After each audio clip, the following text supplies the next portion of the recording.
Hi everybody, happy Friday. I'm here to read the next chapter of our chapter book, Save Me a Seat. We're going to read chapter 4 today. All right, chapter 4 is titled Joe. So you'll notice that each chapter is a different character, so it kind of goes back and forth between Ravi and Joe. So you get both of their perspectives on their experiences. It's Monday, so the cafeteria is serving chicken fingers with canned peas and apple slices. I had a big breakfast and it's only 11:30, but I'm so hungry I could eat a horse. For real, I go through the line as fast as I can. Ethan and Evan and I used to eat at the round table near the milk machine, but things are different now. I have to lie now. After I pay for my food, I carry my tray over to the other side of the cafeteria, keeping my head down the whole time. So far, so good. There's a long table against the back wall. Nobody ever sits there because it's near the trash cans. 5th grade has the first lunch period, so I figure the smell won't be bad yet. Won't be too bad yet. I sit down, put in my earplugs, and inhale everything on my plate in about 3 seconds. I'm still hungry, but I don't want to take any chances by going back for more. As I'm sucking down the last of my chocolate milk, I notice someone sitting all the way down at the other end of the table. It's that shrimpy new kid from my class, the one with the big glasses and the long name who sits in front of me. He's got this weird-looking lunchbox open in front of him, and he's eating something that looks like scrambled eggs. Robert Princenthal walks by and accidentally bumps my shoulder. At least I think it's an accident. Robert is another Dylan Samreen wannabe. The difference between him and Tom Dinkins is that Robert isn't mean when he's on his own. Sorry about that, Putty Tat, he says, and keeps going. My name is Joe Sylvester, but thanks to Dylan Samreen, I am known at school as Putty Tat. It's on account of that thing that Tweety Bird always says to Sylvester the cat in the old Looney Tunes cartoons. You know, I taught a putty tat. I wish people would call me Joe, but when Dylan Samreen decides he's going to call you something, whether you like it or not, that's what everyone else is going to call you too. So at school, I am Putty Tat, Putty or Pud for short. Giving a person a nickname is a way of saying you like them, my mother said when she found out about it. Trust me, I told her, Dylan Samreen doesn't like me. What's not to like? She'd ask, kissing the top of my head. She always does stuff like that, which is why we had to have the big talk this morning. Pretend you don't even know me, I told her, and promise you won't do any of your corny mom stuff.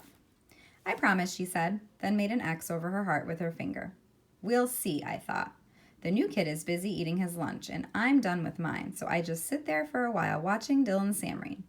I do that a lot, not because I want to, but because I have to. One time, in 2nd grade, when I put my jacket down on a bench out on the playground, Dylan filled the pockets with dirt. Another time, he slipped one of those little packets of ketchup in my homework folder and pounded on it with his fist to make it pop. He's always grabbing the back of my shirt or trying to punch or trip me when nobody's looking. His favorite thing of all is to sneak up behind me and make a loud noise because he knows how much that freaks me out. It wasn't until last year that I realized Dylan was a klepto. His parents are loaded, so he doesn't need the stuff he steals. He just does it for fun.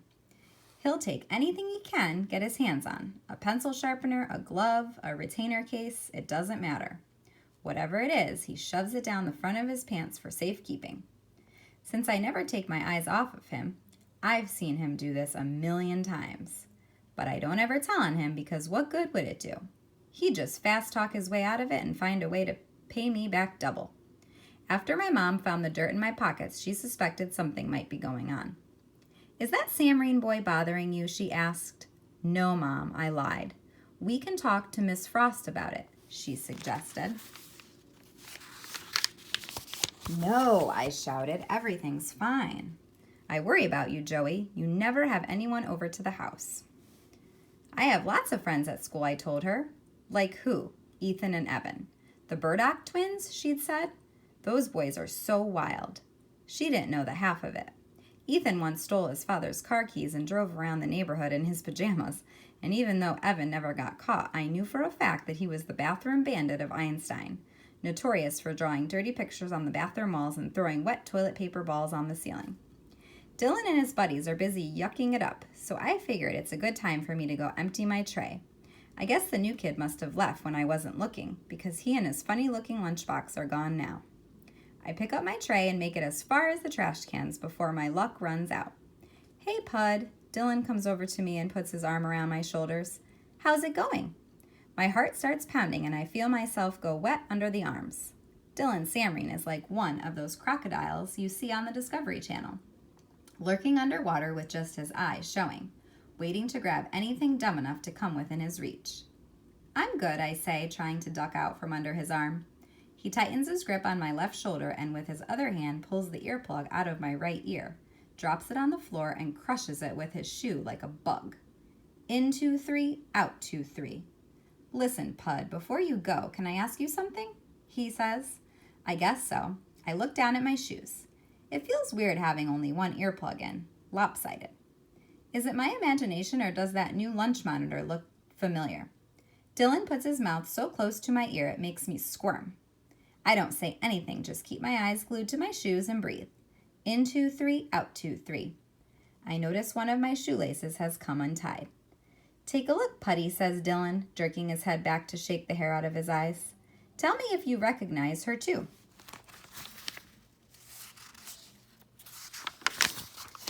I don't move. "Oh, was that question too hard for you, Pud? You need me to talk a little slower? Take a look." I don't want to look, but what choice do I have? I lift my head. My mom is standing over near the milk machine. She's wearing a red and white striped apron and she has a whistle around her neck. When she sees me looking at her, she smiles and blows me a kiss. I honestly think I might be having a heart attack. This is exactly what I was afraid would happen.